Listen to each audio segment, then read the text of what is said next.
நம்ம Ashwin sweets and snacks export பண்றதுக்கு 7373041434 மற்றும் www.ashwinsweets.com கான்டாக்ட் பண்ணுங்க. நாகை மாவட்டம் அந்தணப்பேட்டை வெட்டுக்குளம் பகுதியில் பெய்த தொடர் கனமழையில் தாக்குப்பிடிக்க முடியாமல் 4 கூரை வீடுகள் இடிந்து விழுந்தன. 60க்கும் மேற்பட்ட வீடுகளில் கூரைகள் பெயர்ந்தும் சுவர்கள் சரிந்தும் சேதமடைந்த நிலையில் இருப்பிடம் இல்லாமல் அவர்கள் தவித்து வருகின்றனர்.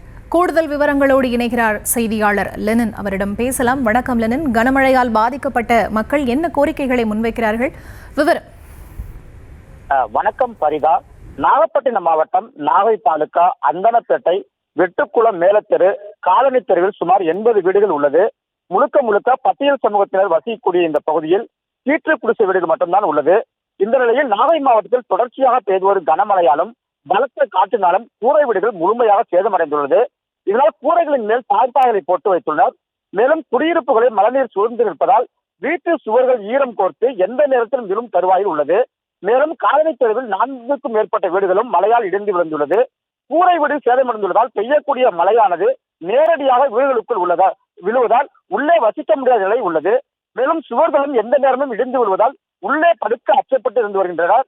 இந்த பகுதிக்கு பட்டா வழங்கப்படாததால் அரசு வீடுகள் கட்ட முடியவில்லை என கூறி இப்பகுதிவாசிகள் தங்களுக்கு பட்டா வழங்கி புதிய வீடுகள் கட்டித்தர வேண்டும் என்றும் கூறும் அவர்கள் தற்போதைக்கு மழை விடும் வரை மாற்று இடங்களில் தங்களை தங்க வைப்பதற்கான ஏற்பாடுகள் செய்ய வேண்டும் என்று அந்த பகுதிவாசிகள் எதிர்பார்த்து காத்திருக்கின்றனர். பரிதா, விவரங்களுக்கு நன்றி லெனின்.